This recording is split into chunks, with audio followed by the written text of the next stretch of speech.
So there's the backswing sorted.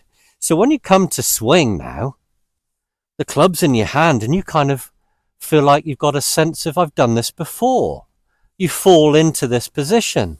There's a limit of what can go wrong if you keep your thoughts consistent based on that drill.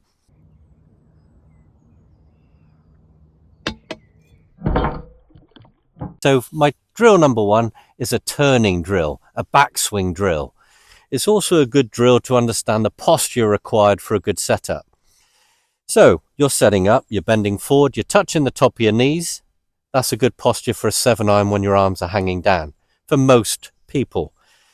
So in this position, when you make your little hip bump forward, arm just drops below the left for the right hand lower than the left on the club. Can you see here that you've developed your spine tilt? So you can feel pressure building on the right knee and instep as you turn your right hip into your backswing. This is the backswing drill. It helps you understand the discomforts in the swing, the core tightening, pressure on your right knee and instep.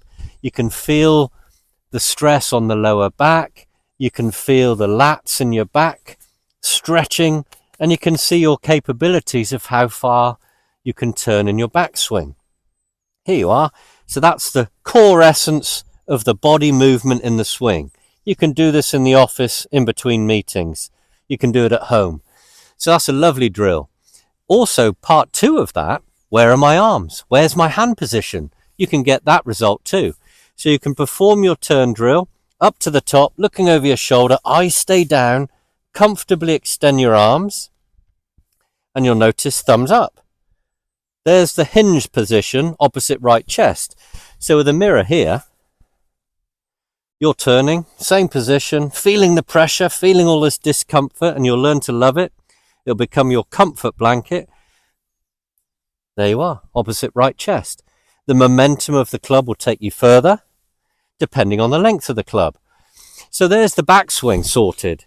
So when you come to swing now, the club's in your hand and you kind of feel like you've got a sense of, I've done this before. You fall into this position.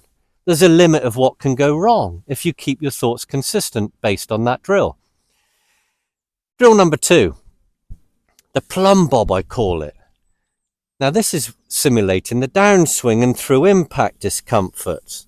This is basically hold your arm out in front of you. Again, you've created your setup, arms straight out, turning underneath, clearing the left hip, and you'll feel the discomfort in your lower back. You can feel how the weights come off the right side, pushing off as you clear the left hip. Arm extends through to handshake. So this gives you a sense of the angles the body are in through impact as you commit to the strike. So again, you're stretching the body out well. So after performing the second drill here, as you turn through, this is my plumb bob drill, arm is out, holding an invisible club, simulating the wall. As you turn through, staying behind this wall, you can feel the stresses on your back, a pinching in the right side. You can feel how you can be dynamic with the weight shift as you push off the right side in an effort to clear the left hip. Can you see how naturally your arm will come through with the club into a shaking someone's hand position here? So in this position, can you see how it's natural for the club to be here? So when you look at your hands in that position, you can see that the club would have released with a slight rotation. So again, linking those 2 drills together for my third, you can have parallel arms. You've already got a feeling from my turn drill here, which you've done in the office. You can add a little bit of rotation to understand what happens before you get to this point. The point I mentioned when you extend your arms to here. So can you see how we start to get a shape of swing without even swinging a club?